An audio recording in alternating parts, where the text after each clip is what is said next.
Now we move to high volt, and remember with high volt, it's low frequency. Again, that's on your front page. So what are we going to do right before we go into this test? You're probably pretty good at active, so we're going to look at that passive page and those main contraindications and that frequency chart right before we go in. Now, high volt, low frequency. I didn't even mention it for low volt, which we just left, because low volt's low frequency. So low volt, high volt, low frequency. Now it does have some opioid effects, so it can be used electrochemical. You see in those lower numbers, we can get some endorphins. See in those higher numbers, we can get some enkephalins. So remember though, the endorphins are low and slow, so they come on at the low pulses per second, and they go away very slowly, but they also come on kind of slow. So they come on slow and they go slow. So it helps if it's you get a boost of those before you go to bed, so you can kind of get a good night's rest, or if you're going to take a long trip, or you're headed for something stressful that day. Now 80 to 150 enkephalins is going to be the high fast, so that would give you a real quick boost and help you feel better if you're starting to get a real bad ache or pain.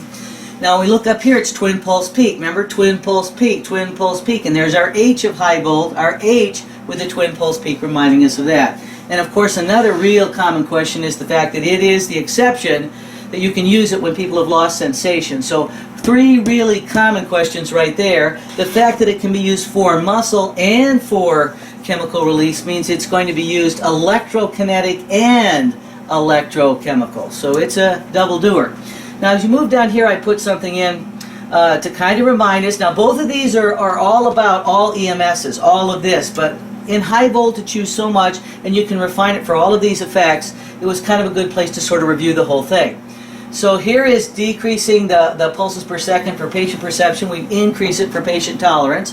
The continuous mode is for pain. The reciprocal, remember, to wake up a joint, kind of initiating care. Surge is how we re-educate or exercise. And though that kind of language is also on page 2, kind of reminding you about all electrical muscle stim. Then if we have a 4-inch by 12-inch pad, hey, what would the MA be of that pad? And it would be 12 MA. So kind of reminding you of all those 4-inch by 3-inch. Okay, did I say it wrong? Dr. Laura? Okay, Dr. Laura's helping me in case I misspeak. 4-inch by 3-inch is the 12 MA, okay? So that's just your MA rule. Remember when we used monopolar back on page 2? That dispersal pad had to have more MA than all of the active pads combined. So that's why that kind of gets brought up once in a while on your test. Now on the bottom of the page, we're just going to stop right there for a second, work in these two. Not a lot of questions about these other than the fact that sinusoidal is an AKA for sine. I wanted to cover that. And the reason sine is so important is it's symmetrical. Remember the S, we put it sideways, it's above and below, it's very efficient, it leaves no charge in the patient. And when it crosses perpendicular, I don't know if when it crosses perpendicular, it cancels itself out. So if you had 4100 hertz and 4000 hertz, you'd only have 100 hertz left in the patient. That's why it was so wonderful to use for interference current. Now the big deal when we compare these two is, if you'll bring this up a little bit, Dr. Laura, sinusoidal is sine, faradic is faradic, but I want you to look at this language right here, and I don't know if that's going to be on the screen, I don't know how low it gets, but hysterical paralysis is when somebody still has good muscle, but they're just freaked out and can't contract it. So that would be a good use for sine, because it's good for pretty healthy tissue, or innervated tissue. Right, I was trying to think of the word denervated and innervated. When tissue's lacking innervation and is kind of getting denervated and is really paralyzed, then that's when faradic is used. That's when we do the experiments. That's the RD factor. That's when that language shows up. If you look at the rest of the page, it's about 20 minutes. Now realize this might be a 1 to 3 duty cycle. This would be a 1 to 5 duty cycle. Remember, healthy muscle, unhealthy muscle. So a question like that would be very appropriate to see if you understand the concept there. 20 minutes, no dispersal pad. They're just 2 equal pads.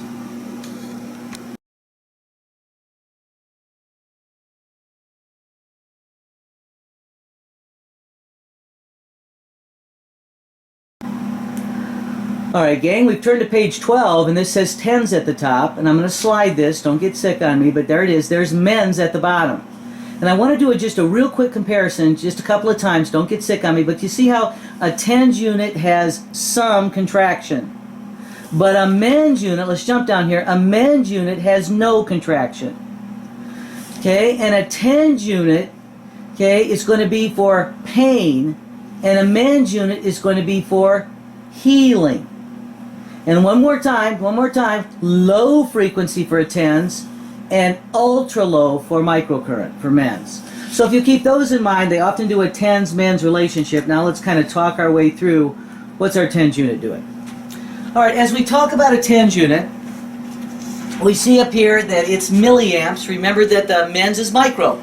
So I want you to do a little comparison shop in there and make sure you can tell these two apart. So TENS, milli, low frequency, some minimal contraction.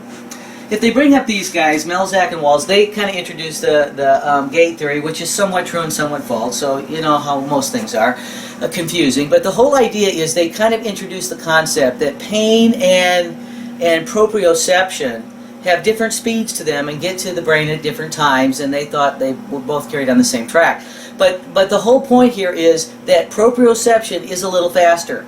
So if my jaw hurts and I go tap, tap, tap, I'll feel the tap and not the pain. So a TENS unit is kind of, excuse me, don't hurt, excuse me, don't hurt, excuse me, don't hurt. It's a proprioceptive interrupter. Now the thing is, you can get used to where your sunglasses are and not find them if they're on your head, so we can't just do the same tap all the time. We gotta, and then light tap, then a hard tap, and then a light tap. So we're doing what to the current? We're modulating the current so you can accommodate to it. So what we've done down here is 50, 60, 50, 60, 50, 60, 50, 60 pulses per second. So the unit does that automatically for you, but what it's doing is modulation. That's the big deal in a TENS unit. If they don't ask that question, it's kind of their fault. They really should. Sometimes they don't, but they really should. That's the big deal. It modulates. It modulates so you can accommodate. Now they kind of promise again that they might get into some of this MA stuff. For right now, I would leave this optional. I don't think I'd do it quite yet, but maybe later in the decade I'd probably make some more focus on that. Now, remember endorphins, low, slow, and Keflin's high, fast. Okay, so let's talk about this.